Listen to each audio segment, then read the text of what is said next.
Welcome to bird media. నేను మీ పవన్ కృష్ణమూర్తి. బిర్యానీ ప్రియులందరికీ కూడా చాలా పేర్లు పెడుతూ ఉంటారు. ఏంటంటే వెజ్ నాన్ వెజ్ బిర్యానీల్లో మొగలాయ్ బిర్యానీ అని, జఫ్రానీ బిర్యానీ అని, దమ్ బిర్యానీ అని, లేదంటే ఏదో ఇంకా చాలా ఉంటాయి. తర్వాత రకరకాలుగా కాశ్మీరీ, అఫ్ఘానీ బిర్యానీ, ఢిల్లీ మొరాదాబాద్ బిర్యానీ, లేదంటే పాకిస్తాన్ అక్కడ కూడా పెషావరీ స్పెషల్ బిర్యానీ, ఈ టైప్లో అమ్ముతూ ఉంటారు. అది చికెన్, మటన్, ఇంకోట ఏదోటి. అది కాకుండా ఇంకా వెజ్లో అలాగే ఇక మన పలావ్ సంగతి చెప్పక్కర్లేదు. ఆంధ్ర స్టైల్ రాజుగారి కోడి పలావ్ అని, లేదంటే ఆ పలావ్ అని, ఈ పలావ్ అని ఇవన్నీ పెడుతూ ఉంటారు. అంతా బాగానే ఉంటుంది. అయితే దీంట్లో ఎక్కడన్నా మీరు ఈ బిర్యానీ పేరులో పొట్లం బిర్యానీ విన్నాం, అరిటాకు బిర్యానీ, దొన్నె బిర్యానీ, తర్వాత చిక్పెట్ దొన్నె బిర్యానీ, ఇలా చెప్పుకుంటూ పోతే చాలా రకాలు ఉన్నాయి. కానీ తొక్కుడు బిర్యానీ అనే పేరు ఎక్కడన్నా విన్నారా? ఎస్, ప్రపంచంలో మరి మేబీ అంటే చూడకపోతే తెలిసి ఉండేది కాదు, మేబీ ఇంకా చాలా చోట్ల జరుగుతుందేమో తెలియదు, కానీ గుంటూరులో అత్యంత పేరెన్నికగన్నటువంటి సుబానీ హోటల్ ఏదైతే ఉందో అక్కడ ఈ తొక్కుడు బిర్యానీ మనకి దొరుకుతుంది అంటున్నారు. దాని మీద 2 వీడియోలు వైరల్ అయ్యాయి. ఒక వీడియో ముందు మీరు ఇక్కడ చూడండి.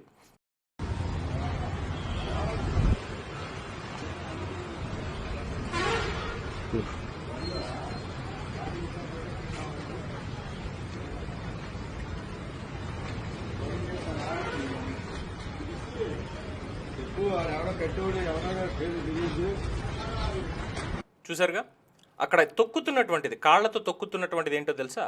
ఏదైతే మసాలాలు ప్రిపేర్ చేస్తారో ఆ మసాలా దినుసుల్ని కడిగేటువంటి కార్యక్రమం అనమాట. పాపం మిషన్ పాడైపోయింది అన్న ఉద్దేశంతో ఇంటికి తొందరగా వెళ్ళిపోవాలి అన్న ఆ ఆత్రంలో పాపం అక్కడ పనిచేసేటువంటి మనందరికీ ఎంతో ప్రీతిపాత్రంగా వంట చేసి పెట్టడానికి ఉన్నటువంటి సిబ్బంది చేసినటువంటి పని అది. అందుకే దాన్ని తొక్కుడు బిర్యానీ అంటున్నారు గుంటూరు వాసులు. పొద్దున లేస్తే చాలు ఎమ్మెల్యేలు, ఎంపీలు, ప్రజాప్రతినిధులు, చోటామోటా నాయకులు, ఈవెన్ గవర్నమెంట్ హయ్యర్ అథారిటీస్ ఎవరైతే ఉన్నారో వాళ్ళు అందరూ కూడా అర్రులార్చుకుంటూ అక్కడికి వెళ్ళి గుంటూరు సుబానీ హోటల్లో బిర్యానీ తినాల్సిందే. అది వెజ్జా నాన్ వెజ్జా ఇంకోట పక్కన పెడితే అక్కడ బిర్యానీ తినాల్సిందే. ఇప్పుడు నాన్ వెజ్కి వెజ్కి డిఫరెన్స్ ఏముందండి? అందులో మాంసం వేస్తారు, ఇందులో వెయ్యరు, అదొక్కటే. మిగతా ఇంగ్రీడియంట్స్ అన్నీ కామనే కదా. మసాలాలకు సంబంధించి మేబీ అరాకురా 1-2 విషయాలు, అల్లం పేస్ట్, వెల్లుల్లి పేస్ట్, ఇవన్నీ కూడా కామన్గానే కలుపుతారు కదా. మరి అన్నిటికీ కూడా ఈ తొక్కుడు పద్ధతినే వాడితే ఎలా?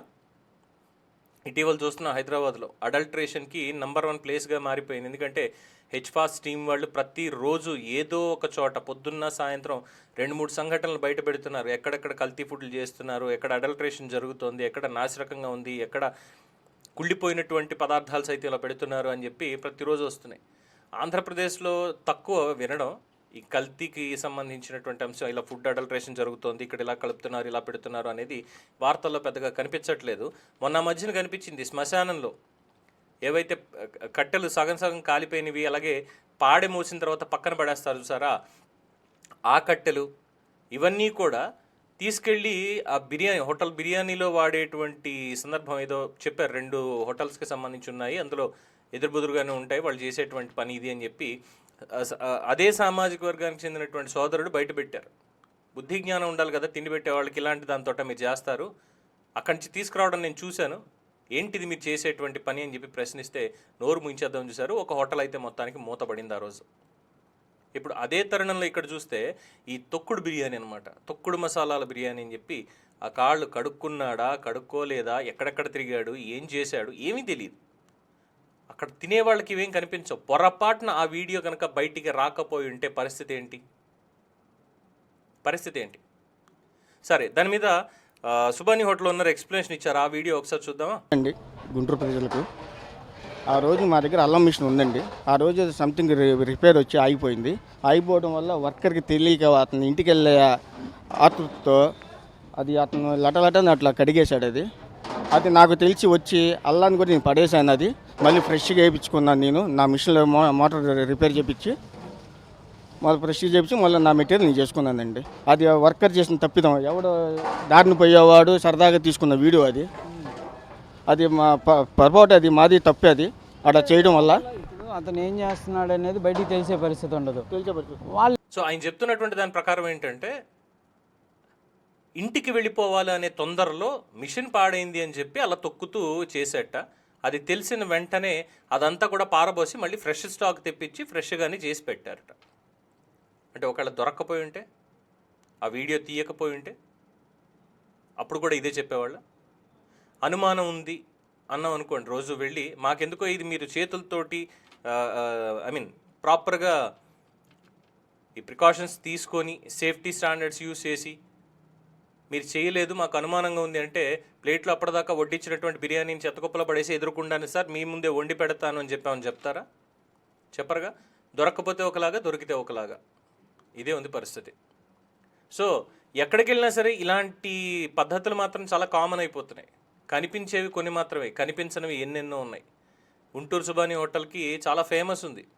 వాళ్ళు బ్రాంచ్లు కూడా ఓపెన్ చేస్తున్నారు. ఒకటి హైదరాబాద్ కావచ్చు, ఇంకో చోట కావచ్చు, ఓపెన్ చేసుకుంటూ వెళ్తున్నారు. అంత పేరు సంపాదించుకున్నారు. కానీ ఇలాంటి పనులు బయట పడ్డాయి కాబట్టి, పడకపోయి ఉంటే ఇంకెన్ని జరుగుతున్నాయో అక్కడ అనేటువంటి అనుమానాలు కూడా చాలామంది వ్యక్తపరుస్తున్నారు. ఇప్పుడు ఇదేదో వాళ్ళకి వ్యతిరేకంగానో వాళ్ళ బ్రాండ్ని ఇబ్బంది పెట్టాలనో చేసేటువంటి ఎక్స్ప్లెనేషన్ అనాలిసిస్ కానే కాదండి.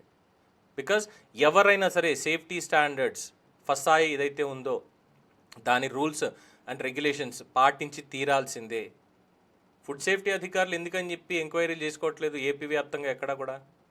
మన కాకినాడలో రాజమండ్రిలో జరిగినటువంటి పాల కల్తీ ఘటన, అది ఎక్కడ జరిగింది అనే దాని మీద ఇప్పటికి ఇంకా విచారణ సాగుతోంది. Prevention is better than cure అంటారు. దానికంటే ముందే ఎందుకని చెప్పి రాష్ట్ర వ్యాప్తంగా తనిఖీలు కానీ ఇది కానీ ఎందుకు రావట్లేదు వార్తలు? కేవలం హైదరాబాదు, వరంగల్, తెలంగాణ వ్యాప్తంగా ఉన్నటువంటి కొన్ని, అలాగే పక్క రాష్ట్రాల్లో వేరే చోట్ల కొన్ని ఈ సంఘటనలు బయటకు వస్తున్నాయి తప్ప ఎందుకని చెప్పి ఆంధ్రప్రదేశ్లో అంటే అంత క్వాలిటీ మెయింటైన్ చేస్తున్నారంటే నిజంగా హ్యాట్స్ ఆఫ్. ఆ స్టాండర్డ్స్ అవన్నీ మెయింటైన్ చేస్తూ ఎవరికి ఇబ్బంది పెట్టకూడదు అన్నటువంటిది ఉంటే నిజంగానే హ్యాట్స్ ఆఫ్.